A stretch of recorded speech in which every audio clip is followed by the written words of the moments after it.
ঝড়খালি ক্যানিং রোডে সরকারি বাস পরিষেবার সূচনা করলেন সুন্দরবন মন্ত্রী দীপঙ্কর চানা।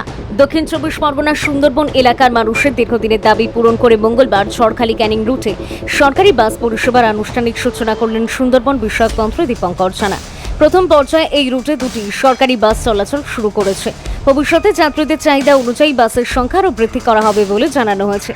উল্লেখ্য, 2026 সালের বিধানসভা নির্বাচনে বাসন্তী বিধানসভা কেন্দ্রের বিজেপি প্রার্থী বিকাশ সর্দার নির্বাচনী ইস্তেহারে প্রতিশ্রুতি দিয়েছিলেন মহিলাদের যাতায়াতের সুবিধার জন্য সরকারি বাস পরিষেবা চালুর উদ্যোগ নেবেন। যদিও তিনি নির্বাচনে জয়ী হতে পারেননি, তবুও সেই প্রতিশ্রুতি বাস্তবায়নের উদ্যোগ থেকে সরে আসেননি। এলাকায় দীর্ঘদিন ধরে ঝড়খালি ক্যানিং রুটে কোনো সরকারি বাস পরিষেবা না থাকায় সাধারণ মানুষ, বিশেষ করে মহিলা যাত্রীদের দুর্ভোগ পোহাতে হতো। রাজ্য সরকারের সরকারি বাসে মহিলাদের বিনামূল্যে যাতায়াতের সুবিধা চালু থাকলেও এই রুটে সরকারি বাস না থাকায় বাসন্তী বিধানসভা এলাকায় বহু মহিলা সেই সুবিধা থেকে বঞ্চিত ছিলেন।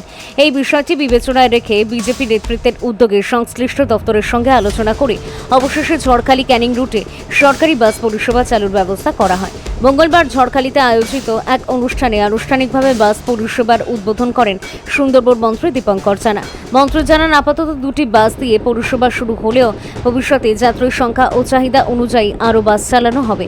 তার আশা, এই নতুন সরকারি বাস পরিষেবার ফলে সুন্দরবনের ঝড়খালি, বাসন্তী ও সংলগ্ন এলাকায় হাজার হাজার মানুষ, বিশেষ করে মহিলা যাত্রীরা সরাসরি উপকৃত হবেন। পাশাপাশি শিক্ষা, চিকিৎসা, বাজার ও বিভিন্ন জরুরি কাজে যাতায়াতও অনেক বেশি সহজ ও সাশ্রয়ী হবে। দক্ষিণ চব্বিশ পরগনা থেকে গোপাল শীলের রিপোর্ট, টিএন নিউজ বাংলা। সবাইকে আমার মৌলিক অভিনন্দন এবং ধন্যবাদ জানিয়ে জনগণ এবং প্রতিবেশীকে আপনাদের আহ্বান জানিয়ে আজকে আমি ক্ষুদ্র বক্তব্য শেষ করার আগে একটা কথা বলে যাব যে এই বাসটা সাময়িকভাবে সকাল 8টা থেকে আমরা ছাড়বে মায়াপুর থেকে, দুটোই সময় ছাড়বে আবার বাসন্তী থেকে। এখন একটা বাসের পরিকল্পনা আমাদের হয়েছে। এখানকার যাত্রী পরিষেবা কেমন হয় ডিপেন্ড করে একটা নন এসি বাস আবার পুনরায় বৃদ্ধি করা হবে। আর সমস্ত কিছু ডিপেন্ড করবে আপনাদের উপরে। এখানকার যাত্রী কত সংখ্যক যাত্রী ডেলি যাতায়াত করছে তার পরিসংখ্যান নেবেন আমাদের ট্রান্সপোর্ট ডিপার্টমেন্ট। যদি মনে হয় আরও বাস প্রয়োজন, তাহলে একের পর এক, দিনের পর দিন আমরা বাস বাড়াতে থাকবে। সবাইকে ধন্যবাদ জানিয়ে নমস্কার জানিয়ে আমি এটার চেষ্টা করব।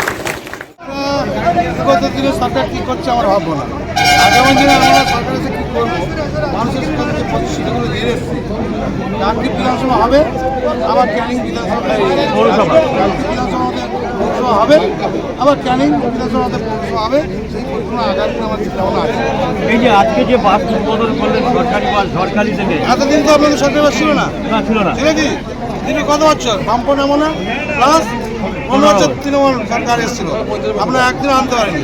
আমরা শর্ত দিয়েছিলাম, সংকল্প করেছিলাম এবং সেই সংকল্প অনুযায়ী 2 মাসের মধ্যে, 2 মাস হয়েছে সবে মধ্যেই কিন্তু আমরা মায়েদের উদ্দেশ্যে এবং এখানকার যাত্রীদের উদ্দেশ্যে, প্রতিবেশীদের উদ্দেশ্যে, যারা যাত্রী প্রতিদিন রেগুলার বাসে যাতায়াত করে ক্যানিং, বারাইপুর, সোনারপুর, কলকাতা, তাদের উদ্দেশ্যে আমরা কিন্তু এখানে 2 মাসের মধ্যেই সরকারি বাস নিয়োগ করলাম, যাতে মায়েরা, বোনেরা ফ্রি সার্ভিস পায়। কিন্তু সব থেকে যেটা ভাইটাল পয়েন্ট যেটা হচ্ছে গদখালি, যেখান থেকে 95% পর্যটকরা সুন্দরবনে যায় শুরু।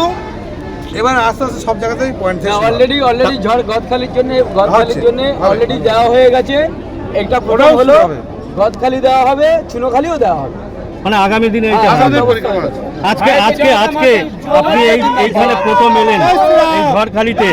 এই ঝড়খালিবাসী এবং ক্যানিং সাব ডিভিশন, পুরো সুন্দরবনের প্রবেশদ্বার ক্যানিং, মানুষের উদ্দেশ্যে কি বার্তা দেবেন যে আপনাদের নতুন সরকার সুন্দরবনকে সুন্দরভাবে সাজাবো আমরা, রাস্তাঘাট থেকে আরম্ভ করে, খাল থেকে আরম্ভ করে এবং যে আমাদের মায়েরা বঞ্চিত আছেন, বোনেরা বঞ্চিত হয়েছিলেন, বাড়িঘর থেকে, পায়খানা বাথরুম থেকে, শৌচাগার থেকে, সমস্ত জায়গায় এনিথিং যত প্রকল্প আছে, যোজনা আছে, কেন্দ্র এবং রাজ্য সরকার যৌথ হবে, জয়েন্ট সরকার, মানে জয়েন্ট ডাবল ইঞ্জিনের সরকার, সেটা আমরা করবো, করে দেখাবো। আগামী এই কয়েক মাসের মধ্যে আমাদের ঝড় তুলেছে মাননীয় শুভেন্দু অধিকারী মহাশয়, মুখ্যমন্ত্রী আসার পর যে পরিকল্পনা গ্রহণ করেছেন এবং আমাদের ঘোষিত করেছেন, আগামী দিনে সেটা দেখতে থাকবো। ব্রিজের ব্যাপারে কি বলবেন? সুন্দরবনের মধ্যে ঘোষবার সব থেকে একটা ভাইটাল দিক, এখানে বিধায়কও আছেন, এখানে ব্রিজ, আমার এখানে কোন ব্রিজের কথা বলছেন? রেল ব্রিজ না আছে রাজ্য সরকারের ব্রিজ, রাজ্য সরকার যে নদীর উপরে যে ব্রিজগুলো সড়ক পথের যোগাযোগ হয়েছে। অলরেডি 3টে প্রপোজাল আমি পাঠিয়েছি, দেখতে থাকুন স্যার। 3টে কুমিরবাড়ির দিক থেকে পাঠানো